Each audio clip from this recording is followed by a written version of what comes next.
ಏನು ನಿನ್ನೆಯಿಂದ ಬಾಳೆಹೊನ್ನೂರಿನಲ್ಲಿ 100 ವರ್ಷಗಳನ್ನು ಕಾಫಿ ಬೆಳೆಗಾರರ ಒಂದು ಬೆಳೆಗೆ ಸಂಬಂಧಪಟ್ಟಂಥ ಸಂಶೋಧನೆಗಳಲ್ಲಿ ಕೆಲವು ವಿಷಯಗಳಲ್ಲಿ ಯಶಸ್ಸು ಕಂಡಿರ್ತಕ್ಕಂಥ ಹಿನ್ನೆಲೆಯಲ್ಲಿ ನಿನ್ನೆಯಿಂದ 3 ದಿನಗಳ ಕಾಲ ಕಾಫಿ ಬೋರ್ಡ್ನಿಂದ ಒಂದು ಕಾರ್ಯಕ್ರಮ ನಡೀತಾ ಇದೆ. ಆ ಕಾರ್ಯಕ್ರಮದಲ್ಲಿ ನನ್ನನ್ನು ಭಾಗವಹಿಸಬೇಕು ಅಂತ ಹೇಳಿ ಕಾಫಿ ಬೋರ್ಡ್ನ ಅಧ್ಯಕ್ಷರು ಮತ್ತು ಅಧಿಕಾರಿಗಳು ದೆಹಲಿಗೆ ಬಂದು ಆಹ್ವಾನ ಏನು ನೀಡಿದರು. ಅದರ ಹಿನ್ನೆಲೆಯಲ್ಲಿ ಕೇವಲ ನಾನು ಒಂದೇ ಸ್ಟ್ರೆಚ್ಚಲ್ಲಿ ಬಾಳೆಹೊನ್ನೂರಿಗೆ ಹೋದರೆ 6-6.5 ಗಂಟೆ ಜರ್ನಿ ಆಗುತ್ತೆ. ಆ ದೃಷ್ಟಿಯಿಂದಲೇ ಇವತ್ತು ಮಾರ್ಗ ಮಧ್ಯದಲ್ಲಿ ನಮ್ಮ ಹಾಸನದ ಮಾಧ್ಯಮದ ಮಿತ್ರಗಳನ್ನು ಭೇಟಿ ಮಾಡಿದಾಗುತ್ತೆ. ನನ್ನ ಬಗ್ಗೆ ಜಿಲ್ಲೆಗೆ ಬಂದಂಥ ಸಂದರ್ಭದಲ್ಲಿ ನೀವು ತೋರಿಸ್ತಕ್ಕಂಥ ಅಭಿಮಾನ ನಾನು ಮೊದಲಿಂದ ನೋಡಿದ್ದೀನಿ.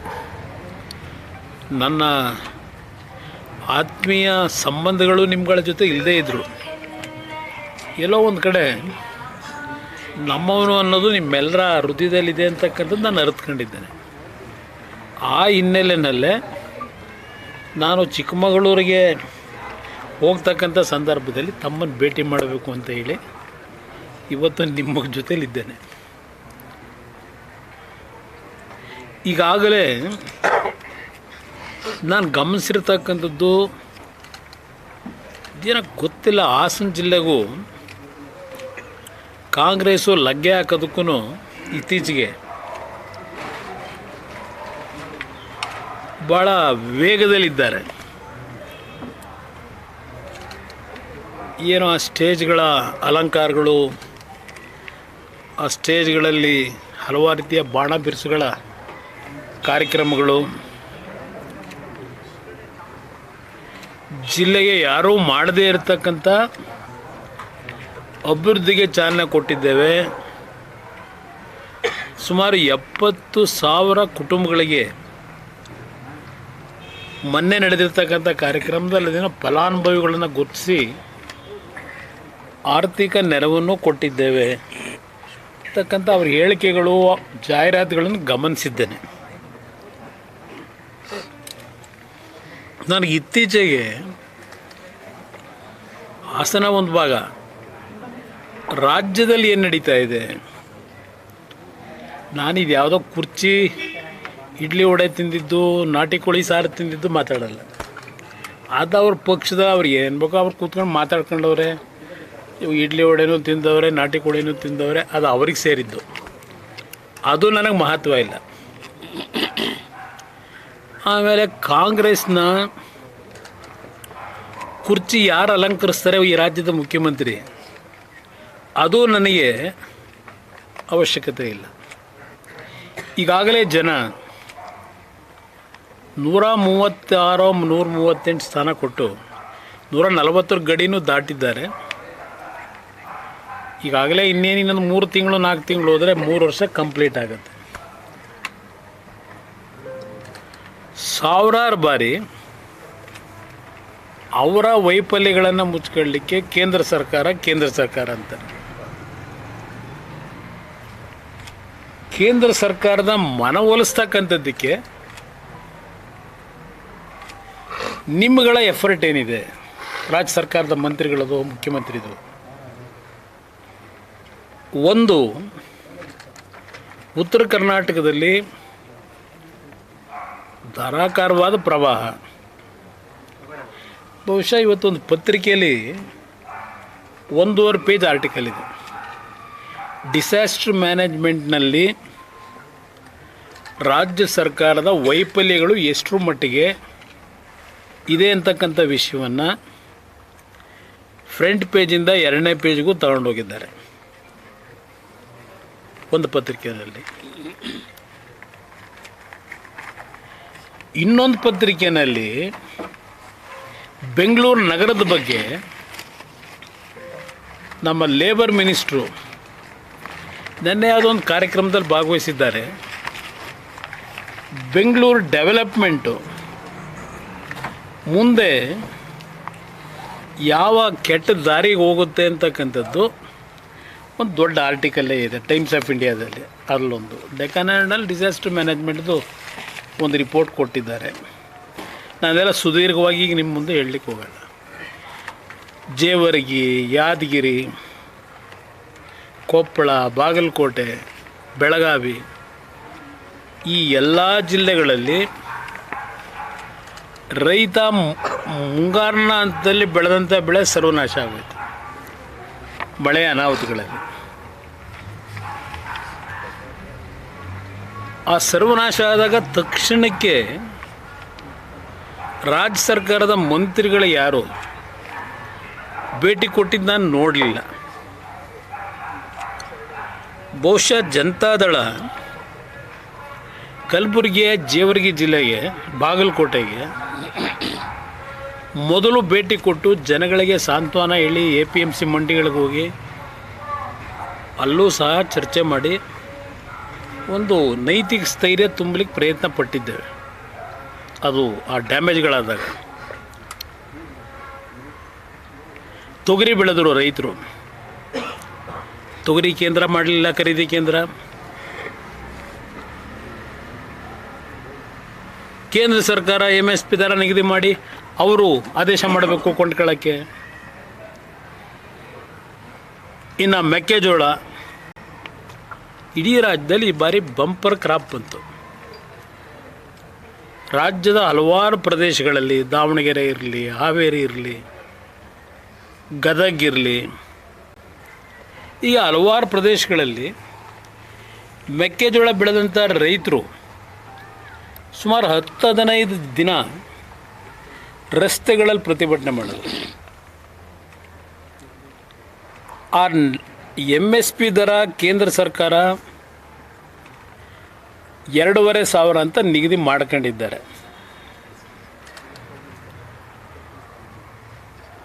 ತೊಗರಿಗೂ ಒಂದು ಬೆಲೆ ನಿಗದಿ ಮಾಡಿದ್ದಾರೆ MSPದು. ಇವತ್ತು ಕೇಂದ್ರ ಮತ್ತು ರಾಜ್ಯ ಸರ್ಕಾರದ ನಡುವೆ ಇರ್ತಕ್ಕಂಥ ಇಂಥ ಸಂದರ್ಭದಲ್ಲಿ ಜವಾಬ್ದಾರಿ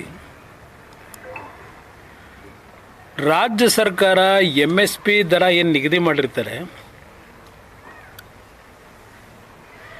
ಆ ದರದಲ್ಲಿ ಕೊಂಡ್ಕೋಬೇಕು. ಅದು ನೀವು 50 kg ಕೊಂಡ್ಕೊತೀರೋ, 20 kg ತಗೋತೀರೋ, ಇಲ್ಲ ಅದೆಂಥದ್ದು ನಿಮ್ಮ ಶೀತದಿಂದ ಅದರ ಕ್ವಾಲಿಟಿ ಟೆಸ್ಟ್ ಮಾಡಬೇಕು ಅಂತಿರೋ, ಅದೆಲ್ಲ ಮೊದಲಿಂದು ಈ ಮೊನ್ನೆ ಆಗಿರೋದಲ್ಲ, ಅದು ಮೊದಲಿಂದು ಮಾಡಿಬಿಟ್ಟಿದ್ದಾರೆ ಆ ಸಿಸ್ಟಮ್ಗಳನ್ನ. ನಾನು ಕೆಲವು ಸತ್ಯಾಂಶಗಳನ್ನು ಹೇಳಲಿಕ್ಕಾಗಲ್ಲ ನನಗಾಗಿರತಕ್ಕಂಥ ಅನುಭವಗಳ ಮೇಲೆ. 2006-07 ಮುಖ್ಯಮಂತ್ರಿ ಇದ್ದೆ. ನಾನು ಇದೆಲ್ಲವನ್ನು ಎದುರಿಸಿದ್ದೇನೆ. 2018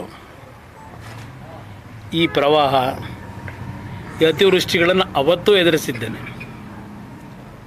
ಇಲ್ಲಿ ಜೇವರ್ಗಿದೆ ನೋಡಿ, ಇಲ್ಲಿ ಬರೀತಾರೆ 236 ಜನ ಸತ್ತಿದ್ದಾರೆ.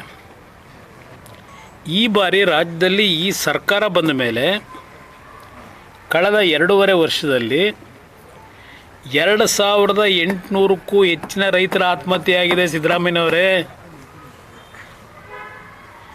ಕೆಲವು ನೆನ್ನೆ ಬೈರೇಗೌಡರು ಹೇಳ್ತಾರೆ, ಕೃಷ್ಣ ಬೈರೇಗೌಡರು ರೈತರಿಗೆ ಪರಿಹಾರ 1,000 ಕೋಟಿ ಕೊಡ್ತಾರಂತೆ, ಇನ್ಫ್ರಾಸ್ಟ್ರಕ್ಚರ್ಗೆ 300 ಕೋಟಿ ಕೊಡ್ತಾರಂತೆ. ಅವರೇ ಅಂದಾಜು ಮಾಡ್ಕೊಂಡಿದ್ದಾರೆ ಸರ್ಕಾರದಲ್ಲಿ. ಈ ಡಿಸಾಸ್ಟರ್ ಮ್ಯಾನೇಜ್ಮೆಂಟಲ್ಲಿ ಆಗಿರ್ತಕ್ಕಂಥ ಅನಾಹುತಗಳಲ್ಲಿ 1,02,000 ಕೋಟಿ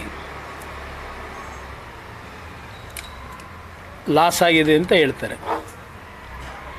1,02,000 ಕೋಟಿ ರೈತನಿಗೆ ಲಾಸ್ ಆಗಿದ್ದರೆ, ಇನ್ಫ್ರಾಸ್ಟ್ರಕ್ಚರ್ಗೆ ಲಾಸ್ ಆಗಿದ್ದರೆ 1,000 ಕೋಟಿಲಿ ನೀವು ಏನು ಮಾಡ್ತೀರಿ? ವೇದಿಕೆ ಮೇಲೆ ಬರೀ ಪೊಳ್ಳಿ ಹೇಳಿಕೆ ಕೊಟ್ಕೊಂಡು ಎಷ್ಟು ದಿನ ಕಾಲ ಕಳೀತೀರಿ? ದಿನ ಗೊತ್ತಿಲ್ಲ ಅನ್ನೋದು ಮಾಹಿತಿ ತಗೊಳ್ಳೋಕೆ ಪ್ರಯತ್ನ ಪಡ್ತಾ ಇದ್ದೀನಿ. ಮಾರ್ಚ್ ಏಪ್ರಿಲ್ ತಿಂಗಳಿನಲ್ಲಿ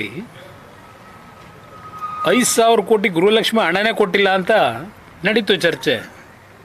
ಅದನ್ನು ಎಷ್ಟು ಲೈಟ್ರ್ ವೇನಲ್ಲಿ ತಗೊಂಡ್ರು? ಮಹಿಳಾ ಮತ್ತು ಮಕ್ಕಳ ಕಲ್ಯಾಣ ಸಚಿವರು ಸದನಕ್ಕೆ ಮಾಹಿತಿಯನ್ನು ತಪ್ಪು ದಾರಿ ಕೊಟ್ಟು ಎದುರಾಡಿದರು. ಯಾರನ್ನಾದರೂ ಒಬ್ಬ ಅಧಿಕಾರಿನ ಇಲ್ಲಿವರೆಗೆ ಸಸ್ಪೆಂಡ್ ಮಾಡಿದ್ದೀರಾ? ಇಲ್ಲ ಆ ಅಮ್ಮನ ರಾಜೀನಾಮೆ ತಗೊಂಡ್ರ? 5,000 ಕೋಟಿ ಸಣ್ಣ ಅಮೌಂಟ್ ಅಲ್ಲ. ಸಿದ್ದರಾಮಯ್ಯನವರೇ ಹೇಳ್ತಾರೆ ಸ್ವಲ್ಪ ಮಾಹಿತಿ ಕೊರತೆಯಿಂದ ಹಾಗಾಗಿದೆ. ಅವರೇ ಹೇಳಿಕೆ ಕೊಟ್ಟವರು ವಿಧಾನಸಭೆಯಲ್ಲಿ.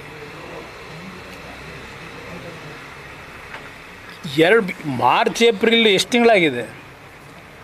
ನಿಮ್ಮ ಫೈನಾನ್ಸ್ ಮಿನಿಸ್ಟ್ರು, ನೀವು ಅತ್ಯಂತ ಬಹುಶಃ ಅಮೇರಿಕಾದವರು ನಿಮ್ಮಂಥ ಫೈನಾನ್ಸ್ ಮಿನಿಸ್ಟ್ರು ಇನ್ನೂ ಬಂದಿಲ್ಲ.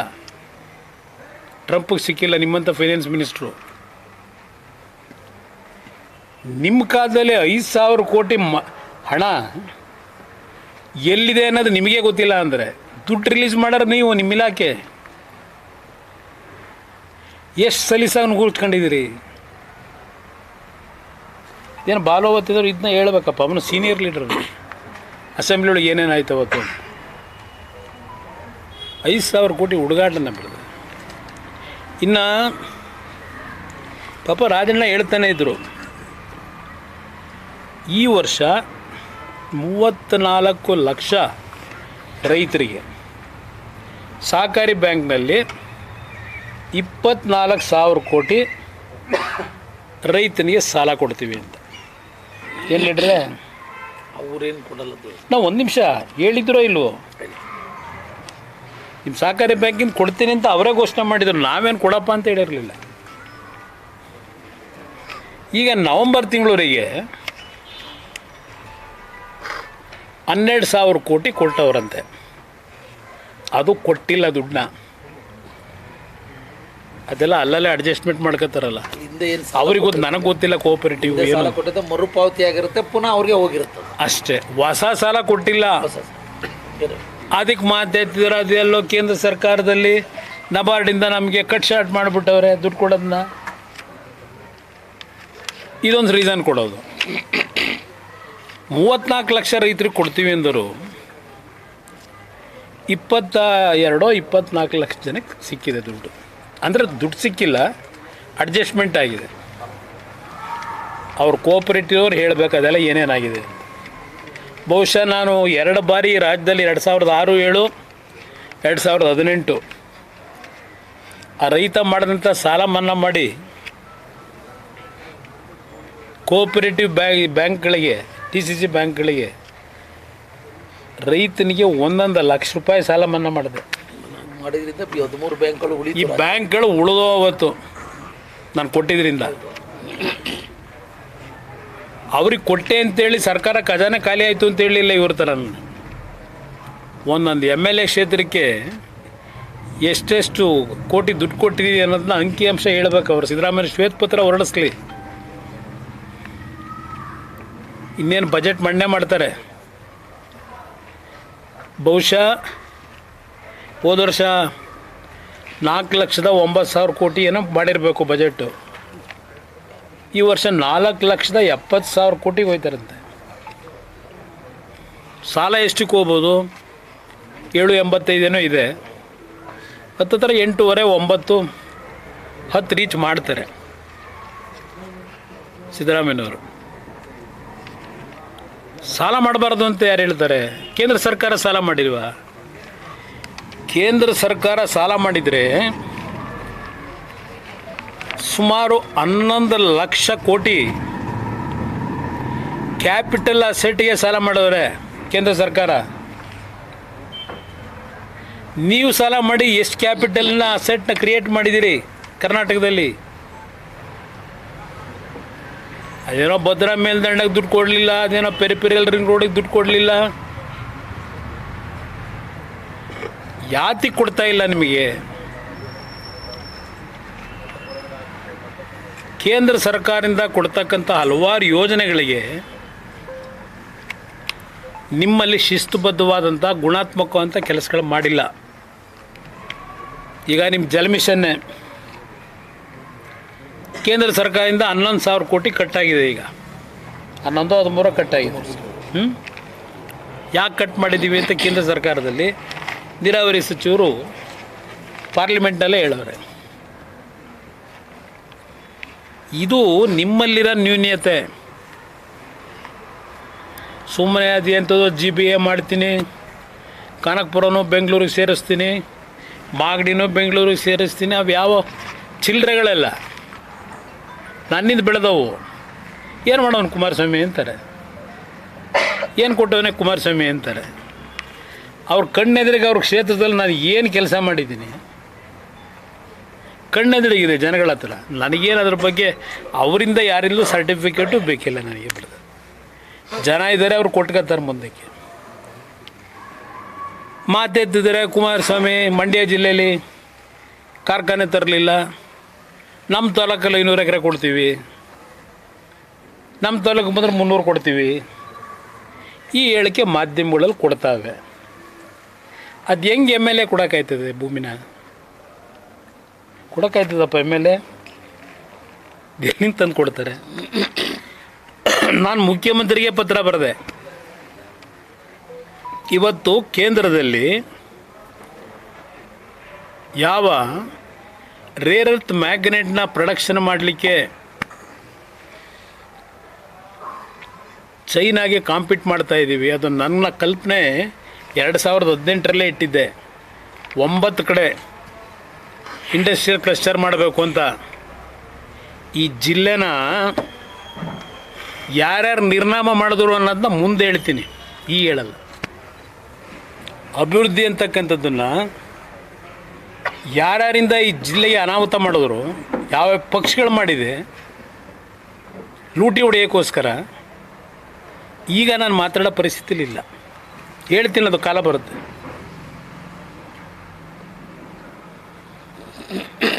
ಇಲ್ಲಿಗೆ ನಾನು ಸ್ಯಾನಿಟರಿ ಎಕ್ವಿಪ್ಮೆಂಟ್ಗಳು ಒಂದು ದೊಡ್ಡ ಇಂಡಸ್ಟ್ರಿಯಲ್ ಹಬ್ ಮಾಡಬೇಕು ಅಂತ ಹೇಳಿ ಆ 9 ಇಂಡಸ್ಟ್ರಿಯಲ್ ಹಬ್ಬಲ್ಲಿ ಹಾಸನಕ್ಕೊಂದು ಕೊಟ್ಟರೆ, ನಾನು ಅಧಿಕಾರದಿಂದ ಕಿತ್ತಾಕಿ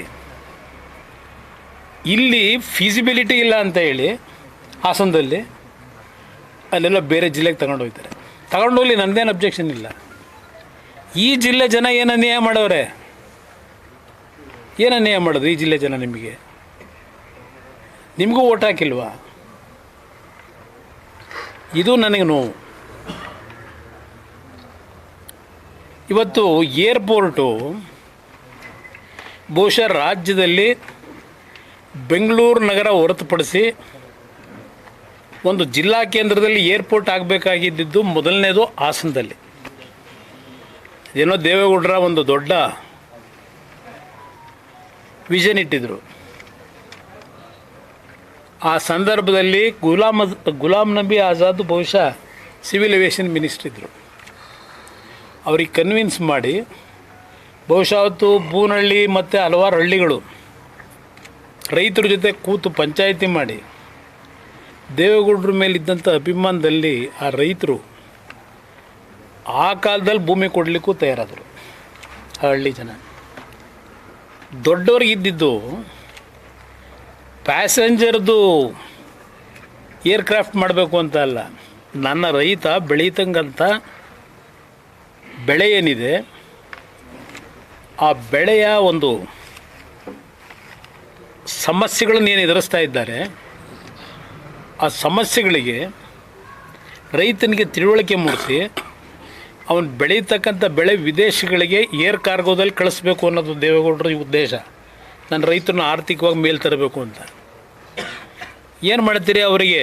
ನಂತರ ಅವರು 65 ವರ್ಷದ ರಾಜಕೀಯ ಜೀವನದಲ್ಲಿ ಅನುಭವಿಸಿದ ಅಧಿಕಾರ ಅಂತೇಳಿ 4 ವರ್ಷ 5 ವರ್ಷ ಅನುಭವಿಸೋರಷ್ಟೇ. ಅದನ್ನೂ ನಡೆಯೋಕೆ ನಡೆಸೋಕೆ ಬಿಡಲಿಲ್ಲ ಆ ದಿನಗಳಲ್ಲಿ. ಇದು ನಡೆದಿರತಕ್ಕಂಥದ್ದು. ಈಗ ಎಲ್ಲ ರೀತಿಯಲ್ಲಿ ರೆಕಮೆಂಡೇಷನ್ನು ಕೈಗಾರಿಕಾ ಇನ್ಫ್ರಾಸ್ಟ್ರಕ್ಚರ್ ಡೆವಲಪ್ಮೆಂಟ್ ಬೋರ್ಡಿಂದ KIDBಗೆ ಸುಮಾರು 143 ಕೋಟಿ ಹಣ ಯಾವ್ಯಾವ ಬಾಬ್ತಿಗೆ ಬೇಕಿದೆ ತಕ್ಷಣ ರಿಲೀಸ್ ಆದರೆ ಸಂಪೂರ್ಣಗೊಳಿಸ್ಬೋದು ಅಂತೇಳಿ ಡೀಟೇಲ್ ಮಾಹಿತಿನೂ ಕೊಟ್ಟಿದ್ದಾರೆ. ನಾನು ಬೆಳಗ್ಗೆ ಜಾರ್ಜ್ ಮಾತನಾಡಿದೆ. ಒಂದು ಇದರ ವೈರ್ ಹೋಗಿದೆಯಲ್ಲ ನಮ್ಮ ಹೈಟೆನ್ಷನ್ ವೈರು, ದಯವಿಟ್ಟು ಇಮ್ಮಿಡಿಯೇಟಾಗಿ ನೀವು ಹೇಳಿ ವಾರದಲ್ಲಿ ಕೆಲಸ ಶುರು ಮಾಡಿಸಿ ಅಂತ ಮನವಿ ಮಾಡಿದ್ದೀನಿ.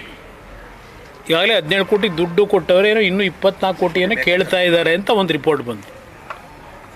ರೈತರದ್ದು ಕೆಲವು ಸಮಸ್ಯೆ ಇದೆ. ನಮ್ಮ ಮಾಧ್ಯಮದ ಸ್ನೇಹಿತರ ಮುಖಾಂತರ ಹೇಳ್ತೀನಿ, ದೇವೇಗೌಡರ ಮಗನಾಗಿ ದೇವೇಗೌಡರು ಇಲ್ಲೇನು ವಿಮಾನ ನಿಲ್ದಾಣ ಆಗಬೇಕು ಅಂತ ಹೇಳಿ ಅವತ್ತು ನಿಮ್ಮಿಂದ ಭೂಮಿ ಪಡೆಯತಕ್ಕಂಥಲ್ಲಿ ಮನವೊಲಿಸಿದ್ರು. ಯಾವುದೇ ಕುಟುಂಬಕ್ಕೆ ಅನ್ಯಾಯ ಆಗದೆ ಇರತಕ್ಕಂಥ, ಯಾಕೆಂದರೆ ಅಲ್ಲಿ ಹಲವಾರು ರೀತಿಯ ಅಕ್ರಮಗಳಾಗಿದೆ, ಗೊತ್ತಿದೆ ನನಗೆ ಏನೇನಾಗಿದೆ ಅಂತ ಹೇಳಿ. ರೈತರು ಭೂಮಿಗಳೇ ಇಲ್ಲ ಅಂತ ಹೇಳಿ ರೈತರು ಭೂಮಿನೇ ಇವತ್ತು ಕಣ್ಮರೆ ಮಾಡವ್ರೆ. ಇದೆಲ್ಲ ಇದೆ. ಸ್ಮಶಾನದ ಸಮಸ್ಯೆ ಇದೆ. ನೀವು ಯಾರೂ ಹೆದರಬೇಡಿ.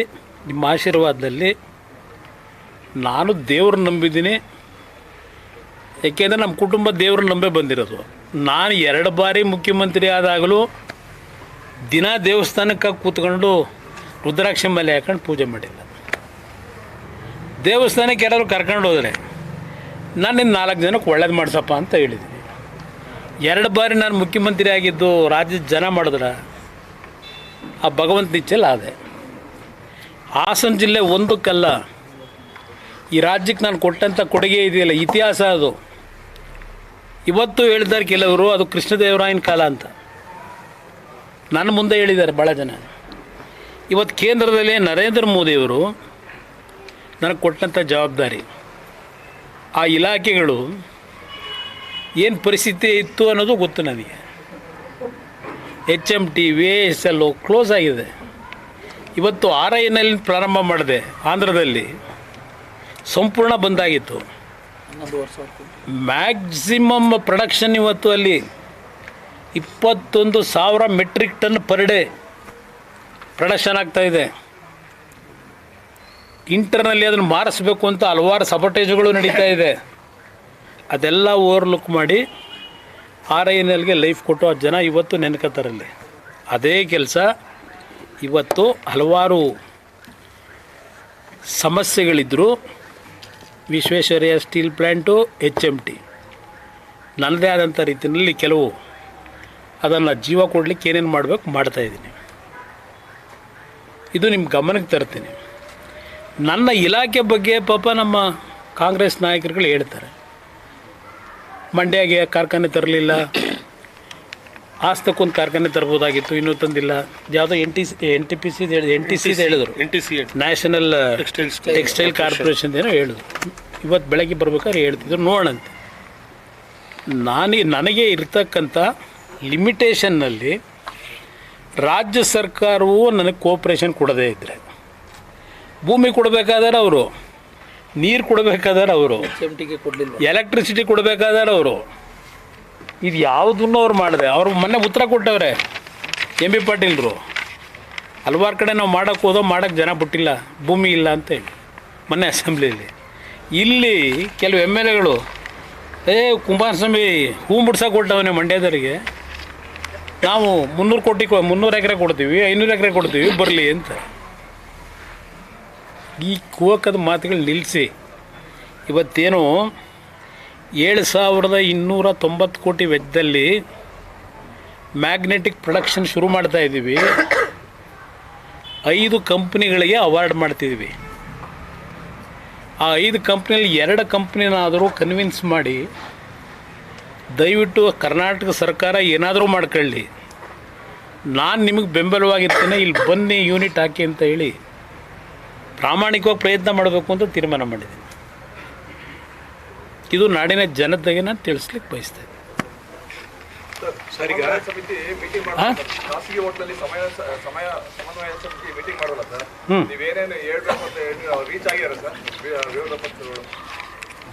ವಿಧಾನಸಭೆ ಕಲಾಪದಲ್ಲಿ ಸ್ವಲ್ಪ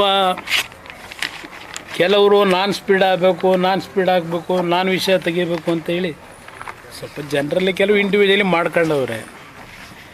ಬಟ್ ಸಮನ್ವಯತೆಯಿಂದ ಹೋಗಿ ಅಂತ ಹೇಳಿದ್ವಿ. ಒಟ್ಟಾರೆ ಹೋಗಿದ್ದಾರೆ. ಕೆಲವು ಸಣ್ಣ ಪುಟ್ಟ ಸನ್ನಿವೇಶಗಳಲ್ಲಿ ಸ್ವಲ್ಪ ವ್ಯತ್ಯಾಸಗಳು ಮಾಡ್ಕೊಂಡವ್ರು, ನಾನು ಇಲ್ಲ ಅಂತ ಹೇಳಲ್ಲ. ಅದು ನೀವು ಹೇಳಬೇಕು, ಮಾಧ್ಯಮ ಸ್ನೇಹಿತರು ಹೇಳಬೇಕು.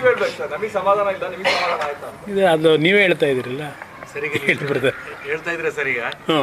ಈಗ ರಾಜ್ಯದಲ್ಲಿ ಕೃಷಿ ಕ್ಷೇತ್ರ ಅವನತಿಗೆ ಕುಂಠಿತ ಆಗೋದಕ್ಕೆ ನೇರವಾಗಿ ಕೇಂದ್ರ ಸರ್ಕಾರನೇ ಕಾರಣ ಅಂತ ನಿನ್ನೆ ಇನ್ನು ಬೆಳಗಾವಿ ಯಾವ ರೀತಿ ಕಾರಣ? ಅದೇನೆ ಈಗ ಕೃಷಿ ಬೆಲೆಗಳದ್ದು ಫಿಕ್ಸೇಷನ್ ಇರ್ಬೋದು, ನೀವು ಹೇಳಿದ್ರಲ್ಲ ಇವಾಗ ಎಲ್ಲವೂ ಕೂಡ ಫುಲ್ ಕಂಪ್ಲೀಟ್ ನಿರ್ಲಕ್ಷ್ಯ ಆಗೋದಕ್ಕೆ ಅದೇ ಕಾರಣ ಅಂತ.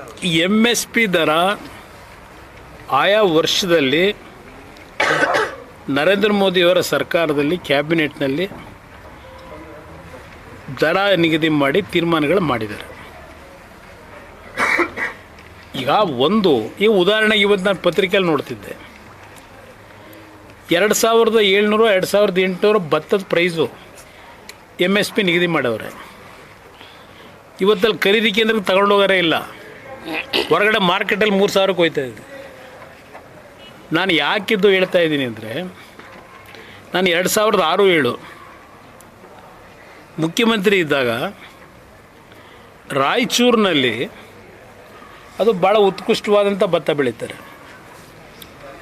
ಭತ್ತದ ರೇಟ್ನ ಈ ಮಧ್ಯವರ್ತಿಗಳು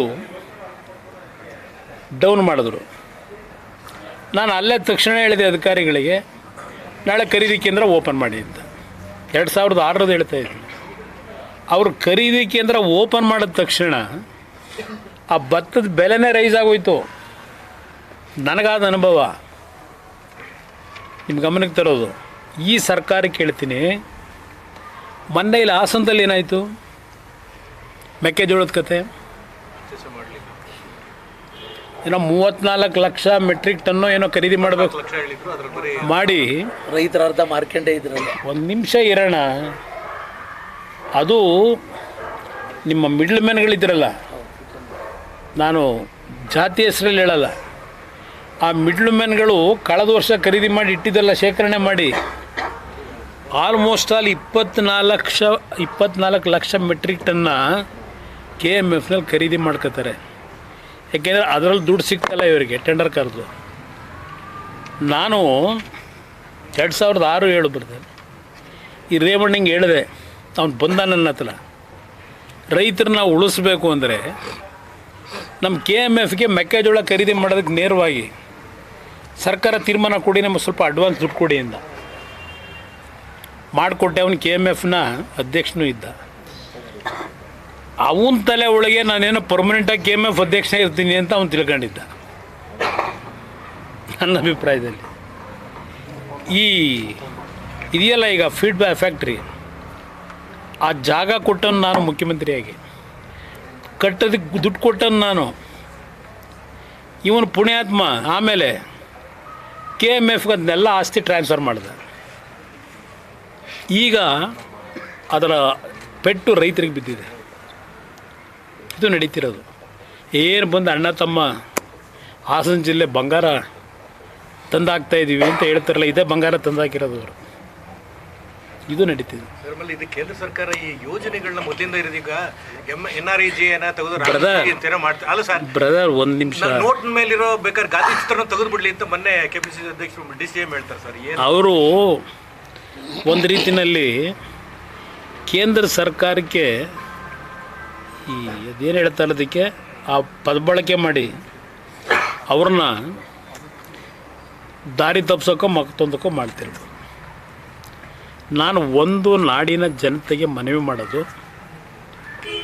ನನಗೆ ಎಲ್ಲ ರೀತಿಯ ಅನುಭವಗಳಾಗಿದೆ, ಯಾರ ಬಗ್ಗೆ ಟೀಕೆ ಮಾಡಲ್ಲ. ನನಗೆ 5ನೇ ಬಾರಿ ಭಗವಂತ ಈ ಲೈಫ್ ಕೊಟ್ಟಿರೋದು. ಒಂದು ಕೊನೆಯ ಅವಕಾಶ ಈ ರಾಜ್ಯದಲ್ಲಿ. ನಾನು ಏನು ತಪ್ಪು ಮಾಡಿದ್ದೀನಿ ಮಾಡಿಲ್ವೋ ಅನ್ನೋದನ್ನು ಯೋಚನೆ ಮಾಡಿ ರಾಜ್ಯದ ಜನ ಒಂದು ಅವಕಾಶ ಕೊಡಲಿ. ನಿಮ್ಮ ಮಾಧ್ಯಮ ಸ್ನೇಹಿತರ ಮುಖಾಂತರ ಹೇಳ್ತೀನಿ, ನನಗೆ ಯಾವ ಕೇಂದ್ರ ಸರ್ಕಾರ ಯಾವ ಸರ್ಕಾರಗಳ ಆರ್ಥಿಕ ನೆರವು ಬೇಕಿಲ್ಲ. ಕರ್ನಾಟಕ ರಾಜ್ಯದ ಜನ ಈ ಸರ್ಕಾರನ ಖಜಾನೆ ಖಾಲಿ ಮಾಡಲ್ಲ, ನಾವುಗಳು ಖಾಲಿ ಮಾಡ್ತಾಯಿದ್ವಿ ಸ್ವೇಚ್ಛಾಚಾರವಾಗಿ. ನೀವು ಏನು ಕೆಲಸ ಬೇಕಾದ್ರೂ ಮಾಡ್ಬೋದು, ಅದರ ಅನುಭವ ನನಗಿದೆ. 2 ಬಾರಿ ಚಿಕ್ಕ ಅವಧಿನಲ್ಲಿ ಮಂತ್ರಿಯಾಗಿ, ಮುಖ್ಯಮಂತ್ರಿಯಾಗಿ. ನಾನು ಕಳೆದ ಬಾರಿ ಹೇಳಿದೆ ಜನಕ್ಕೆ 5 ಕಾರ್ಯಕ್ರಮ, ಅವರು 5 ಕಾರ್ಯಕ್ರಮ ಘೋಷಣೆ ಮಾಡಿದ್ರು, 2,000 ರೂಪಾಯಿ ಅಂತ. ನಾನು ನಿಮ್ಮ ಕುಟುಂಬಗಳನ್ನ ಆರ್ಥಿಕವಾಗಿ ಮೇಲೆ ತತ್ತೀನಿರಪ್ಪ, ಭಿಕ್ಷೆ ಬೇಡಬೇಡಿ, ಕೊಡೋ ಮಟ್ಟಿಗೆ ತಂದು ಕೊಡ್ತೀನಿರಪ್ಪ, ಒಂದು ಓಟ್ ಹಾಕಿ ಅಂತ. ಜನ ಅರ್ಥ ಮಾಡ್ಕೊಳ್ಳಿಲ್ಲ. ನನ್ನ ರೈತರಿಗೆ ಈಗಲೂ ಹೇಳ್ತೀನಿ, ಉತ್ತರ ಕರ್ನಾಟಕದ ರೈತರಿಗೂ ಜಾತಿ ಬಿಡಿ. ಪಾಪ ಇವತ್ತಿನ ಬರಗೂರು ರಾಮಚಂದ್ರಪ್ಪನವ್ರು ಹೇಳೋರು ಜಾತಿ ಬಿಡಬೇಕಂತೆ.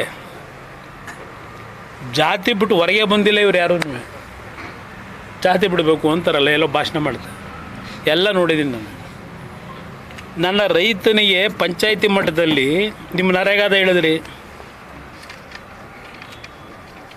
ನರೇಗಾ ಕಾರ್ಯಕ್ರಮಕ್ಕೆ ಇಲ್ಲಿವರೆಗೆ ಆ ಕಾರ್ಯಕ್ರಮ ಜಾರಿಗೆ ಬಂದ ಮೇಲೆ ಎಷ್ಟು ಲಕ್ಷ ಕೋಟಿ ಖರ್ಚು ಮಾಡಿದಿರಿ? ನರೇಗಾದಲ್ಲಿ ಎಷ್ಟು ಲಕ್ಷ ಕೋಟಿ? ರೈತನಿಗೆ ನಾವು 2,000 ಕೊಡ್ತೀವಿ. ರೈತನಿಗೆ ಗೊಬ್ಬರ ತಗೊಳ್ಳೋಕ್ಕೆ 3 ಕಂತಲ್ಲೋ ಏನೋ ಕೊಡ್ತೀವಿ, 2,000, 4 ತಿಂಗಳಿಗೆ ಒಂದು ಬಾರಿ. ಎಷ್ಟು ಅದರಿಂದ ಉಪಯೋಗ ಇದೆ? ಅದು ಎಷ್ಟು ಲಕ್ಷ ಕೋಟಿ ದುಡ್ಡು ಕೊಟ್ಟಿದ್ದೀವಿ ಅದರಲ್ಲಿ? ಅದೇ ದುಡ್ಡುಗಳಲ್ಲಿ ಪ್ರತಿ ಗ್ರಾಮ ಪಂಚಾಯತಿ ಮಟ್ಟದಲ್ಲಿ ಗೋಡನ್ಗಳು, ಕೋಲ್ಡ್ ಸ್ಟೋರೇಜು, ರೈತನಿಗೆ ಅವನ ಏರಿಯಾದಲ್ಲಿ ಅವತ್ತಿನ ವರ್ಷದಲ್ಲಿ ಏನು ಮಳೆ ಬೀಳ್ಬೋದು ಪ್ರಮಾಣ, ನೀನು ಯಾವ ಕ್ರಾಪ್ ಹಾಕಿದ್ರೆ ನೀನು ಉಳಿತೀಯ, ನೀನು ಬೆಳೆದಿದ್ದಕ್ಕೆ ಸರ್ಕಾರ ನಾನು ಗ್ಯಾರಂಟಿ ಕೊಡ್ತೀನಿ, ಸಾಲ ಮಾಡಬೇಡ. 75% ನೀನು ಬೆಳೆದು ತಗೊಂಬಂದ್ರೆ ಗೋಡನ್ಗೆ, ಅಲ್ಲಿ ಪಂಚಾಯತಿ ಹೆಡ್ ಕ್ವಾರ್ಟರ್ಸ್ಗೆ 75% ದುಡ್ಡು ಅಡ್ವಾನ್ಸ್ ಕೊಡ್ತೀನಿ ಸರ್ಕಾರದಿಂದ. ನೀನು ಅದನ್ನು ಯಾವಾಗ ಬೆಲೆ ರೈಸ್ ಆಗುತ್ತೆ ಮಾರಾಟ ಮಾಡಿ ದುಡ್ಡು ಕಟ್ಟು, ಬಡ್ಡಿ ಹಾಕಲ್ಲ ನಿನಗೆ. ನನ್ನ ಸ್ಕೀಮ್ಗಳೇ ಬೇರೆ. ಇದಕ್ಕೆ ನರೇಗಾ ಆಯ್ತಪ್ಪ, ಮಹಾತ್ಮ ಗಾಂಧಿ ಹೆಸರಿಟ್ಟಿದ್ರು ಅವರು, ಏನೋ ಚರ್ಚೆ ನಡೀತಿದೆ. ಆ ಮಹಾತ್ಮ ಗಾಂಧಿ ಹೆಸರಿನಲ್ಲೂ ಯಾವ್ಯಾವ ಥರ ಲೂಟಿ ಮಾಡಿದ್ದೀರಿ? ಕರ್ನಾಟಕದಲ್ಲೇ ತಗೊಳ್ಳಿ ಲೆಕ್ಕ, ಯಾವ ಥರ ಲೂಟಿ ಮಾಡಿದ್ದೀರಿ? ಇದನ್ನು ಈ ಥರ ಹಣ ಸೋರಿಕೆ ಆಗುತ್ತಲ್ಲ, ಇದನ್ನು ನಿಲ್ಲಿಸಿ ಪರ್ಮನೆಂಟು ಇನ್ಫ್ರಾಸ್ಟ್ರಕ್ಚರ್ ಕೊಡಿ ರೈತನಿಗೆ, ಉಳ್ಕತ್ತಾನೆ ರೈತ. ಜಿಲ್ಲೆ ಕುಂಠಿತ ಆಗಿದ್ದೆ ಕುಮಾರಸ್ವಾಮಿ ಅವರಿಂದ. ಅವರಿಗೆ 3 ಯೋಜನೆಗಳು ಬರ್ತಿತ್ತು, ಅದನ್ನು ಯಾವ ಯೋಜನೆ? ನೀರಾವರಿ ಯೋಜನೆಗಳು ಕೂಡ ಈಗ ಬರ್ತಾ ಇದೆಯಲ್ಲ ಎತ್ತಿನೊಳೆಯಿಂದ. ಎತ್ತಿನೊಳೆ ಎಲ್ಲಿಗೆ ಬಂದಿದೆ ಅದೇ ವಿಚಾರವಾಗಿ ನಾಳೆ ಕೇಂದ್ರಕ್ಕೆ ಹೋಗಿ ಹೋಗಿ ಈಗ ಮೇಕೆದಾಟು ಅಲ್ಲಿಂದಲೇ ಶಿಪ್ಪಲ್ಲಿ ತಗೊಂಬತ್ತವ್ರ ನೀರನ್ನ. ಬ್ರದರ್, ಮೇಕೆದಾಟು ನೀರನ್ನ ನಾಳೆ ಮೀಟಿಂಗ್ ಮಾಡಿ ಭಾಳ ಮಹತ್ತರವಾದ ಸಭೆ ಮಾಡಿ ಆ ಶಿಪ್ಪಲ್ಲೇ ತಗೊಂಬತ್ತವ್ರು ಮೇಕೆದಾಟನ್ನ. ಎತ್ತಿನೊಳದು ಕೊಡ್ತೀವಿ ಅಂತ ಹೇಳಿದ್ರಿ ಸರ್ ಕೋಲಾರ. ಯಾವಾಗ? ನಾಳೆ ಒಂದು ಮೀಟಿಂಗ್ ಮಾಡಿ ಅಂದ್ರೆ ನಾವು ಸುಮ್ಮನೆ ಇರಲ್ಲ ಅಂತ ಹೇಳಿದ್ರು ಸರ್. ಯಾರು ಕೊಡಲ್ಲ ಅಂದರೆ? ಕೇಂದ್ರ ಸರ್ಕಾರ ಸಹಕರಿಸ್ತಿಲ್ಲ ಅಂತ. ಕೇಂದ್ರ ಸರ್ಕಾರ ಯಾಕೆ ಕೊಡ್ತಾರೆ? ರಾಜ್ಯ ಸರ್ಕಾರ ಜವಾಬ್ದಾರಿ. ಕೇಂದ್ರ ಸರ್ಕಾರ ಏನು ಮಾಡ್ತಾರೆ? ಪರಿಸರ ಇಲಾಖೆ ಅನುಮತಿ ಕೊಟ್ಟು ಪರಿಸರ ಇಲಾಖೆ ಅವ್ರ ಜವಾಬ್ದಾರಿನಿದೆ, ಅವ್ರ ಕೆಲಸ ನಿರ್ವಹಿಸ್ತಾರೆ. ಪರಿಸರ ಇಲಾಖೆನ ಕನ್ವಿನ್ಸ್ ಮಾಡಬೇಕಾದ್ರೂ ರಾಜ್ಯ ಸರ್ಕಾರ. ನೀವು ಕನ್ವಿನ್ಸ್ ಮಾಡಿದೆ, ನೀವು ಇಷ್ಟ ಬಂದಂಗೆ ಮಾಡ್ಕೊಂಡು ಕೊಡಿ ಅಂದ್ರೆ ಕೊಡ್ತಾರಾ? ಅಲ್ಲೂ ವ್ಯಾಪಾರ ನಡ್ಸೋಕೆ ಹೋದರೆ ಅದು ಹೇಳಲ್ವಾ? ಮೊನ್ನೆ ಪ್ರೈಮ್ ಮಿನಿಸ್ಟ್ರಿಗೆ ಎದುರಿಲ್ಲ, ನಾನು ಹೋಮ್ ಮಿನಿಸ್ಟ್ರಿಗೆ ಎದುರಿಲ್ಲ, ಇವನು ಯಾವನೋ ಒಬ್ಬ ಡೀಲ್ ಮಾಡೋಕ್ಕೆ ಬರ್ತಾನಂತೆ, ಇವನಿಗೆ ಎದುರ್ತೀನಿ ನಾನು. ಯಾಕೆ ಚಂದ? ಇವನೇನು ಒಬ್ಬ ಮುಖ್ಯಮಂತ್ರಿ, ಉಪಮುಖ್ಯಮಂತ್ರಿ ಈ ಪದ ಬಳಕೆ ಮಾಡೋಕ್ಕೆ.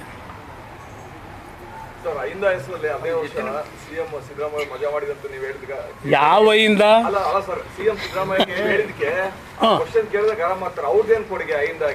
ಅವ್ರು ಹೇಳ್ಬೇಕಪ್ಪ, ಐಂದಾಗ ಅವ್ರು ಏನು ಕೊಡುಗೆ ಕೊಟ್ಟವ್ರು ಹೇಳ್ಬೇಕು. ಐಂದ ಅದು ಅವರ ಬದುಕಿಗೆ ಅದನ್ನು ಇಟ್ಕೊಂಡವ್ರೆ. ಐಂದ ವರ್ಗದ ಜನರ ಬದುಕಿಗೆ ಐಂದ ಇಟ್ಟಿಲ್ಲ ಅವರು, ಅವರ ರಾಜಕೀಯ ಬದುಕಿಗೋಸ್ಕರವಾಗಿ ಇಟ್ಕೊಂಡವ್ರೆ. ನೀವು ಮಂಡ್ಯಕ್ಕೆ ಏನು ಕೊಡುಗೆ ಕೊಟ್ಟಿದ್ದೀರಾ? ಆಮೇಲೆ ಜನ ಮಾತಾಡ್ತಾರೆ ಬನ್ನಿ, ಮಾಡಿದ್ದೀರಿ ಅಂತ ನೀವು ಹೇಳ್ತೀರಾ. ಮಂಡ್ಯಕ್ಕೆ ಏನು ನಿಮ್ಮ ಕೊಡುಗೆ ಏನು? ಜನ ಮಾತಾಡ್ತಾರೆ ಬನ್ನಿ, ಕೇಂದ್ರ ಕಳಿಸಿದ್ದಾರೆ ಅಂತ ಕೇಳಿ ಜನ ಮಾತಾಡ್ತಾರೆ.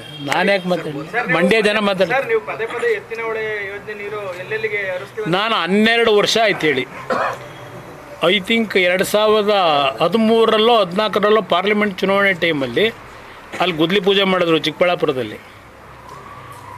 2 ವರ್ಷದಲ್ಲೋ 1 ವರ್ಷದಲ್ಲೋ ಕೊಡ್ತೀವಿ ನೀರನ್ನ ಅಂತ. ಎಷ್ಟು ವರ್ಷ ಆಯ್ತು ಈಗ? ದುಡ್ಡು ಎಷ್ಟು ಖರ್ಚು ಮಾಡೋರೆ? ಎಷ್ಟು ನೀರು ಸಿಗುತ್ತೆ ಅಂತ ಈಗ ಅಂದಾಜು ಮಾಡೋರೆ? ನೀರು ಕೊಡಿ, ನಾನು ಅಭಿನಂದಿಸ್ತೀನಿ ನಿಮಗೆ, ನಾನು ವಿರೋಧ ಮಾಡ್ತಿಲ್ಲ. ಎತ್ತಿನ ಹೊಳೆ ನೀರು ಕೊಡ್ತೀವಿ ಅಂತ ಹೇಳಿ ಆ ಚಿಕ್ಕಬಳ್ಳಾಪುರ, ಕೋಲಾರ, ಬೆಂಗಳೂರು ಗ್ರಾಮಾಂತರಕ್ಕೆ ಆ ರೊತ್ ನೀರನ್ನ ಕೊಟ್ಟು ಆ ಜನಗಳನ್ನ ಸರ್ವನಾಶ ಮಾಡ್ತಾಯಿದ್ದೀನಿ. ನಾನು 18ರಲ್ಲಿ ಹೇಳಿದೆ ಟರ್ಷಿಯರಿ ಪ್ಲ್ಯಾಂಟ್ ಹಾಕ್ತೀನಿ, ನೀರು ಕೊಡಬೇಡಿ ಎಂದೆ ನಾನು. 14 ತಿಂಗಳಲ್ಲಿ ಟೊಮೊಟೊನ ತಗೋತಿಲ್ಲ, ಅಲ್ಲಿ ಬೆಳೆಯ ಮೆಟೀರಿಯಲ್ನ ಯಾರು ಕೊಂಡ್ಕೊಳ್ಳಲ್ಲ ಇವತ್ತಲ್ಲಿ. ₹100 ಡೌನ್. ಇದು ಪರಿಸ್ಥಿತಿ. ಎಷ್ಟು ದಿವಸ ಬೇಕು? ಎತ್ತಿನ ಒಳಗೆ ಜೂನು ಅಂದರು. ಯಾವ ಜೂನು ಕೊಡ್ತಾರೆ? ಎಷ್ಟು ಸಾವಿರ ಕೋಟಿ ಖರ್ಚು ಮಾಡಿದ್ರು? ಏರಿಕೆ ಆಗ್ತಾನೆ ಇದೆ. ಹಾಂ, ಏರ್ತಾ ಇದೆ. ಇಂಧನ ಮಾಧ್ಯಮ ಸ್ನೇಹಿತರಿಗೆ ಎಲ್ಲರೂ ಬರೋದ್ರಿ. ಬಹುಶಃ ಎತ್ತಿನ ಹೊಳೆ ನೀರು ಬರಲ್ಲ, ಎತ್ತಿನ ಹೊಳೆ ಪೈಪ್ ಲೈನ್ ಆಗ್ತಾ ಇರೋದು ಆನೆಗಳು ಓಡಾಡೋಕ್ಕೆ ಅಂತ ನೀವೇ ಬರ್ತಿದ್ದೀರಿ, ನೋಡಿದ್ದೀನಿ ಅದನ್ನ. ಸರ್, ಈಗ ಒಂದಂತೂ ಸ್ಪಷ್ಟ ಅನ್ಬೋದ ಸರ್, ಈಗ ನಿಮ್ಮ ಇಲಾಖೆ ಸಂಬಂಧಪಟ್ಟ ಹಾಗೆ ಇಲ್ಲಿ ಕರ್ನಾಟಕ ರಾಜ್ಯದಲ್ಲಿ ಯಾವುದೇ ಅಭಿವೃದ್ಧಿ ಕೆಲಸ ನೀವು ಮಾಡಕ್ ಆಗ್ತಾ ಇಲ್ಲ ಅನ್ನೋದು. ಬ್ರದರ್, ಒಂದು ನಿಮಿಷ, ನನ್ನ ಹತ್ರ 2 ಇಲಾಖೆ ಇದೆ. ಡೆಲ್ಲಿನಲ್ಲಿ ಪ್ರಧಾನಮಂತ್ರಿಗಳು ಕೊಟ್ಟಿದ್ದಾರೆ. ಒಂದು ಹೆವಿ ಇಂಡಸ್ಟ್ರಿ, ಇನ್ನೊಂದು ಸ್ಟೀಲ್ ಮಿನಿಸ್ಟ್ರಿ. ಸ್ಟೀಲ್ ಮಿನಿಸ್ಟ್ರಿಗಿರೋದು ಬಜೆಟು 7 ಕೋಟಿ ಸ್ಟೀಲ್ ಮಿನಿಸ್ಟ್ರಿಗೆ. ಇಲ್ಲಿ ಹೆವಿ ಇಂಡಸ್ಟ್ರಿಗೆ ಒಂದು PM ಅವರ ಒಂದು ವಿಷನ್ 2070ಗೆ 0 ಕಾರ್ಬನ್ ಮಾಡಬೇಕು ಅಂತ. ಅದಕ್ಕೆ ಫೇಮ್ 1 ಮಾಡಿದ್ರು, ಫೇಮ್ 2 ಮಾಡಿದ್ರು, ಈಗ PME ಡ್ರೈವ್ ಅಂತ ಹೇಳಿ 3ನೇ ಸ್ಟೇಜಿಗೆ ತಂದರು. ಅದಕ್ಕೆ 10,900 ಕೋಟಿ ಕೊಟ್ಟಿದ್ದಾರೆ. ಅದರಲ್ಲಿ 14,000 ಎಲೆಕ್ಟ್ರಿಕ್ ಬಸ್ಸಸ್ಗಳನ್ನು ಖರೀದಿ ಮಾಡ್ತಾಯಿದ್ವಿ. 14,000 ಎಲೆಕ್ಟ್ರಿಕ್ ಬಸ್ಸಸ್ನಲ್ಲಿ 4,500 ಕರ್ನಾಟಕಕ್ಕೆ ಕೊಡ್ತಾಯಿದ್ದೀನಿ. 4,500 ಬಸ್ಸು. ತೆಲಂಗಾಣ ಕೊಡ್ತಿರೋದು 2,200. ಅಹಮದಾಬಾದಿಗೆ ಕೊಡ್ತಿರೋ 1,000. ಡೆಲ್ಲಿಗೆ ಕೊಡ್ತಿರೋದು 2,800. ಕರ್ನಾಟಕಕ್ಕೆ 4,000 ಬಸ್ ಕೊಡ್ತಾಯಿದ್ದೀನಿ, ಎಲೆಕ್ಟ್ರಿಕ್ ಬಸ್. ಇದೊಂದು ಭಾಗ ಇರಲಿ. ನಮ್ಮ ಇಲಾಖೆ ಇಂಡಸ್ಟ್ರಿಗಳನ್ನು ಫಾರಮ್ ಮಾಡೋದಕ್ಕಿಲ್ಲ, ಅದು ರಾಜ್ಯ ಸರ್ಕಾರದ ವ್ಯಾಪ್ತಿಗೆ ಬರೋದು. ನಮ್ಮ ಇಲಾಖೆ ಇರೋದು ಪಾಲಿಸಿಗಳನ್ನು ಮಾಡೋದು. ಹಲವಾರು ಇಂಟರ್ನ್ಯಾಷನಲ್ ಕಂಟ್ರಿಗಳಲ್ಲಿ ನಮ್ಮ ಆಟೋಮೊಬೈಲ್ ಇಂಡಸ್ಟ್ರಿ, ಆಟೋಮೊಬೈಲ್ನ ಕಾಂಪೊನೆಂಟ್ಗಳು ತಯಾರು ಮಾಡೋದು, ಅಂಥವ್ರಿಗೆ PLI ಸ್ಕೀಮ್ನಲ್ಲಿ ನಾವು ದುಡ್ಡು ಕೊಡ್ತೀವಿ. ಅದು ನಮ್ಮ ಇಲಾಖೆ ಜವಾಬ್ದಾರಿ. ನಾವು ಕರೆದ್ಬಿಟ್ಟು ಇಂಥ ಕಡೆ ಕಾರ್ಖಾನೆ ಹಾಕು ಅಂತ ಹೇಳೋಕ್ಕಾಗಲ್ಲ. ಆಗಲೇ ಅವೆಲ್ಲ ಕಾರ್ಖಾನೆಗಳು ಸೆಟಪ್ ಆಗೋಗ್ಬಿಟ್ಟವೆ ನಾನು ಮಂತ್ರಿ ಆಗೋದಕ್ಕಿಂತ ಮುಂಚೆ. ಅದು ಅರ್ಥ ಮಾಡ್ಕೊಳ್ಳಿದ್ರೆ ನಾನೇನು ಮಾಡಲಿ? ಇದು ಇರೋ ವಾಸ್ತವಾಂಶ. ಇಲ್ಲಿ ಈಗ ನನ್ನ ಒಂದು ಎಫರ್ಟು, ಪ್ರಧಾನಮಂತ್ರಿಗಳೊಂದು ಆಶೀರ್ವಾದದಲ್ಲಿ ಈ ರೇರ್ ಅರ್ತ್ ಮ್ಯಾಗ್ನೆಟ್ ಇದೆಯಲ್ಲ, ಇದಕ್ಕೆ ಈಗ 7,290 ಕೋಟಿಲಿ PLI ಸ್ಕೀಮ್ಗೆ ಪ್ರಧಾನಮಂತ್ರಿಗಳು ಕ್ಯಾಬಿನೆಟಲ್ಲಿ ತೀರ್ಮಾನ ಕೊಟ್ಟರು. ನಿನಗೆ ಜವಾಬ್ದಾರಿ ಕೊಡ್ತೀನಿ, ಯು ಟೇಕ್ ಕೇರ್ ಅಂತ ಹೇಳಿ 5 ಕಂಪ್ನಿಗಳನ್ನು ಸೆಲೆಕ್ಟ್ ಮಾಡ್ತೀವಿ. L1, L2, L3, L4, L5. ಆ 5 ಕಂಪ್ನಿಗಳಲ್ಲಿ ಏನಾದರೂ ಕನ್ವಿನ್ಸ್ ಮಾಡಿ ರಾಜ್ಯಕ್ಕೊಂದು 2 ಕಾರ್ಖಾನೆ ತರಬೇಕು ಅಂತ ಇದ್ದೀನಿ. ಒಂದು ಭಾಗ VISL ಮುಚ್ಚೋಗಿದೆ.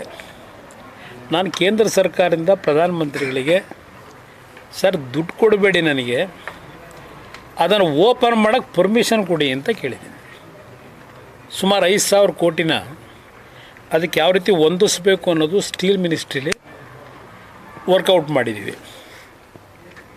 ಇನ್ನೊಂದು ಸೇಲಂನಲ್ಲೂ ಇದೇ ಥರನೇ ಒಂದು ಪ್ಲ್ಯಾಂಟ್ ಇದೆ. ಅದಕ್ಕೂ ಒಂದು ಲೈಫ್ ಕೊಡ್ತಾಯಿದ್ವಿ. ಎಚ್ ಎಮ್ ಟಿನಲ್ಲಿ ಬಹುಶಃ ಹಲವಾರು ರೀತಿಯ ಕೆಲವು ಯೋಜನೆಗಳಿಗೆ ಈಗಾಗಲೇ ಒಂದು ಕಮಿಟಿ ಮಾಡಿ ಸಾರಸ್ವತ್ ಅಂತ ಹೇಳಿ ನೀತಿ ಆಯೋಗದ ಮೆಂಬರು ಅವರ ಅಧ್ಯಕ್ಷತೆಯಲ್ಲೇ ಒಂದು ಕಮಿಟಿ ಮಾಡಿ ಅವರೊಂದು ರೆಕಮೆಂಡೇಷನ್ ಮಾಡೋರಿಗೆ ಎಚ್ ಎಮ್ ಟಿನಲ್ಲಿ ಏನು ಮಾಡ್ಬೋದು ಅಂತ. ಎಚ್ ಎಮ್ ಟಿ ಅಂದರೆ ಬೆಂಗಳೂರು ಒಂದೇ ಹಾಕ್ಬಿಡಿ, ಕೇರಳದಲ್ಲಿ ಕಾಲಮಸೂರಿ ಅಂತ ಇದೆ, ಅಲ್ಲೊಂದು ಕಾರ್ಖಾನೆ ಇದೆ. ಹರಿಯಾಣದಲ್ಲಿ ಪಿಂಜೋರ ಅಂತ ಒಂದಿದೆ ವಿಲೇಜು, ಅಲ್ಲೊಂದು ಕಾರ್ಖಾನೆ ಇದೆ. ಹೈದರಾಬಾದಲ್ಲಿ 1300 ಎಕರೆ, ಅಲ್ಲೂ ಎಚ್ ಎಮ್ ಟಿ ಕಾರ್ಖಾನೆ ಇದೆ. ಇವೆಲ್ಲದಕ್ಕೂ ಏನು ಮಾಡಬೇಕು ಅಂತ ಒಂದು ರೋಡ್ ಮ್ಯಾಪ್ ತಯಾರಾಗ್ತಿದೆ. ರಾತ್ರಿ ಮಾಡೋಕ್ಕಾಯ್ತದ? ಇದು ಇರೋದು ಬರುತ್ತೆ. ಈ ಒಂದು hypothetical question ಅನ್ಕೋಬಹುದು. ಸರ್, ಈಗ ನಾವು ಮಾತಾಡುವಾಗ ಹೇಳಿದ್ರಿ 5 ಅವಕಾಶವನ್ನ ದೇವರು ಕೊಟ್ಟಿದ್ದಾನೆ ಅಂತ. ಮತ್ತೊಮ್ಮೆ ನೀವು CM ಆಗಬೇಕು ಅನ್ನೋ ಬಯಕೆ ಅದರಲ್ಲಿ ಒಂದಿದೆ. ನನಗೆ ಯಾವುದೂ ಬಯಕೆ ಇಲ್ಲ ಬರ್ತಾರೆ. ನನ್ನ ಮನಸ್ಸಿನಲ್ಲಿ ಬಯಕೆ ಇರೋದು ಬದುಕಿರೋವರೆಗೆ ನನ್ನ ಮೇಲೆ ವಿಶ್ವಾಸ ಇಟ್ಟು ಬರ್ತಕ್ಕಂಥ ಬಡವ ಅವನಲ್ಲ, ಅವನಿಗೆ ಏನಾದರೂ ಒಂದು ಮಾನಸಿಕವಾಗಿ ಶಕ್ತಿ ತುಂಬಕ್ಕೆ ಸಾಧ್ಯವ ಅದು ಮಾಡಬೇಕು ಅನ್ನೋದು. ನಾಳೆ ಬೆಳಗ್ಗೆ ಇಲ್ಲಪ್ಪ ಮತ್ತು ನಾನು ಮುಖ್ಯಮಂತ್ರಿ ಆಗಬೇಕು, ನಾಳೆ ಮತ್ತೆಲ್ಲೆಲ್ಲೋ ಇನ್ನೇನೋ ಆಗಬೇಕು, ಯಾವುದೂ ನನಗೆ ನೋಡಾಗಿದೆ. ಎಲ್ಲ ನಾನು ದೇವರೇ ಕೊಟ್ಟವನೇ. ಇವತ್ತು ಸಮಾಜ ಹೆಂಗೆ ನಡೀತಿದೆ ಅನ್ನೋದು ನೋಡಿದ್ದೀನಿ. ನಾನು ಮೊನ್ನೆ ಕುವೆಂಪು ಕಾರ್ಯಕ್ರಮದಲ್ಲಿ ಡೆಲ್ಲಿಲಿ ಹೇಳಿದೆ, ಒಂದು 8-10 ಜನ ಸ್ವಾಮಿಗಳಿದ್ದರು. ನನ್ನ ಪರಿಸ್ಥಿತಿ ಯಾವ ಥರ ಇದ್ದೀನಿ ಅಂದರೆ, ಯಾರ ಕೈಗೂ ಸಿಗದೆ ಯಾವುದಾದ್ರೂ ಒಂದು ಅರಣ್ಯದಲ್ಲಿ ಹೋಗ್ಬಿಟ್ಟು ಗುಪ್ತವಾಗಿರಬೇಕು ಅನ್ನೋ ಮಟ್ಟಕ್ಕೆ ಬಂದುಬಿಟ್ಟಿದ್ದೀನಿ ಈಗ ಅಂತ ಸ್ವಾಮಿಗಳಿಗೇನೆ. ಸಮಾಜ ನೀವು ಭಗವದ್ಗೀತೆ ನಾನು ಯಾಕೆ ಹೇಳಿದೆ ಬರ್ತಾರೆ? ಇವತ್ತು ಸಮಾಜ ಎಲ್ಲಿಗೆ ತರ್ತಾ ಇದ್ದೀವಿ? ಎಲ್ಲ ಕೊಟ್ಟ ಭಗವಂತ. ವರ್ಲ್ಡಿಗೆ ಚಾಲೆಂಜ್ ಮಾಡ್ತೀವಿ ಈ ದೇಶ. ಅದು ಮೊಘಲರು ಲೂಟಿ ಮಾಡಿದ್ರು, ಈಸ್ಟ್ ಇಂಡಿಯಾ ಕಂಪ್ನಿ ಲೂಟಿ ಮಾಡ್ಕೊಂಡು ಹೋದರು, ಆದರೂ ಈ ದೇಶ ಬದುಕಿದೆ. ಈಗ ಯಾರು ಲೂಟಿ ಮಾಡ್ತಾವ್ರೆ? ಈಗಲೂ ಇದೆ ಸಂಪತ್ತು. ಇದೆಲ್ಲ ನೋಡಿದಾಗ ಬೇಕಾ ನಮಗಿದು? ನಾವು ಹಳ್ಳೀಲಿ ಮೊದಲು ನಮ್ಮ ಮಕ್ಳಿಗೆ ಗೊತ್ತಾಗಲ್ಲ ಬರ್ತದೆ. ನಾವು ಬೆಳಗ್ಗೆ ಎದ್ದು ಮನೆಯಿಂದ ಹೊರಗಡೆ ಕೈ ಕಾಲು ಮುಖ ತೊಳ್ಕೊಂಡು ಇದ್ಲಲ್ಲಿ ಹಲ್ಲುಜ್ಬಿಟ್ಟು, ಆಗ ನಮ್ಮ ಹಳ್ಳಿ ಹೆಣ್ಮಕ್ಳು ಒಲೆ ಮುಂದೆ ರಾಗಿ ರೊಟ್ಟಿ ಮಾಡೋರು. ಆಮೇಲೆ ಇದರಲ್ಲಿ ಇದು ಹಂಚು ಕಾಯಿಸ್ತಾರಲ್ಲ, ಕಾಯ್ತಾ ಕೂತ್ಗಳು ಬಿಸಿ ಬಿಸಿಯಾಗಿ ತಿನ್ನಬೇಕು ಅಂತ. ಆ ದಿನ ಹೆಂಗಿತ್ತು ಅಂತ ಈಗಲೂ ನೆನ್ಕತ್ತೆ. ಇವತ್ತು ಎಲ್ಲ ಕೊಟ್ಟವನು ಭಗವಂತ. ಇದು ತಗೊಂಡೇನು ಮಾಡೋದು? ನಿದ್ದೆ ಮಾಡಲ್ಲ ಯಾವನೂ. ಈಗ ನಿಮ್ಮ ಲೀಡ್ರ್ ಯಾರು ಮುಖ್ಯಮಂತ್ರಿ ಆಗಬೇಕು ಅಂತ ನಿದ್ದೆ ಮಾಡ್ತಾನೆ? ನಿದ್ದೆ ಬರುತ್ತಾ? ಸರ್, ಇದೊಂದು ಪ್ರಶ್ನೆ hypothetical ಅನ್ಕೋಬಹುದು. ಹೇಳಿ ಬರ್ತಾರೆ. ಈಗ ನೀವು NDA ಪಾರ್ಟ್ನರ್ ಇದ್ದೀರಿ ಸರ್. ಈಗ ಕೇಂದ್ರದಲ್ಲಿ ರೆಬೆಲ್ ಅವರೆಲ್ಲ ಕೂಡ ನಿಮ್ಮನ್ನು ಬಂದು ನಿಮ್ಮ ಮನೆಯಲ್ಲಿ ಭೇಟಿ ಮಾಡಿದ್ರು. ಇಲ್ಲಿ ಒಂದು ವಿಂಗು ಭಾಳ ರೆಬೆಲ್ ಆಗಿ ಅವ್ರು ಯಾವುದೇ ಕಾರಣಕ್ಕೂ ಮುಂದುವರಿಬಾರ್ದು ಅಂತೇಳಿ ಇದೆ. ನೀವು NDA ಪಾರ್ಟ್ನರ್ ಆಗಿ ಅವ್ರಿಗೆ ಏನಾದರೂ ಸಲಹೆ ಕೊಟ್ಟಿದ್ರೆ ಅಥವಾ ನಿಮ್ಮ ಇಂಟೆನ್ಷನ್? ನಾನು ಬ್ರದರ್, ಅವ್ರು ಬಂದರು, ಕಾಫಿ ಕುಡಿಸ್ದೆ, ಒಳ್ಳೇದಾಗಲ್ರಪ್ಪ ಅಂತ ಕಳಿಸ್ದೆ. ಈಗ MP ಗಳು ಸೇರ್ತೀವಿ, ಬಸವರಾಜ ಬೊಮ್ಮಾಯಿ ಅವರು, ನಾನು, ಅಲ್ಲಿಂದ PC ಮೋಹನ್, ಸೀನಿಯರ್ ಲೀಡರ್ಗಳು ಸೇರ್ತೀವಿ. ಕೆಲವು ಚರ್ಚೆ ಮಾಡ್ಕೋತೀವಿ ಏನೇನು ಯಾವ ಥರ ಹೋಗಬೇಕು ಅಂತ. ಒಂದೊಂದು ಥರ ಒಬ್ಬೊಬ್ರದ್ದು ಒಂದೊಂದು ಮೈಂಡ್ ಇದೆ. ಅಲ್ಟಿಮೇಟ್ಲಿ ತೀರ್ಮಾನ ಮಾಡೋರು ಡೆಲ್ಲಿಲೇ. ನೋಡೋಣ ಎಲ್ಲೆಲ್ಲಿಗೆ ಹೋಗುತ್ತೆ. ಅದಕ್ಕೆ ಯಾಕಂದರೆ ನೀವು ನಾನೇನು ಯಾವುದು ಬ್ರದರ್ ನಿಮ್ಗೆ ಹೇಳಬೇಕು ಅನ್ನೋದ್ರೆ, ನನ್ನಲ್ಲಿ ಯಾವುದೇ ರೀತಿಯಲ್ಲಿ ಸಣ್ಣತನ ಇಲ್ಲ. ಮುಕ್ತವಾದಂಥ ತೀರ್ಮಾನಗಳು ಮಾಡಬೇಕು ಅಂತಲೇ BJP ಜೊತೆ ಸಂಬಂಧ ಬೆಳೆಸಿದ್ದೀನಿ. ಕಾಂಗ್ರೆಸ್ನೂ ನೋಡಾಗಿದೆ. ದೇವೇಗೌಡರು ಬಹುಶಃ ಕಾಂಗ್ರೆಸ್ ನೋಡಿ ಅವ್ರ ಜೀವನ ಎಲ್ಲ ಹಾಳು ಮಾಡ್ಕೊಂಡ್ರು. ದೇವೇಗೌಡರ ಜೀವನ ರಾಜಕೀಯವಾಗಿ ಹಾಳಾಗಬೇಕಾದ್ರೆ ಪ್ರಮುಖ ಕಾರಣ ಇದೇ ಕಾಂಗ್ರೆಸ್.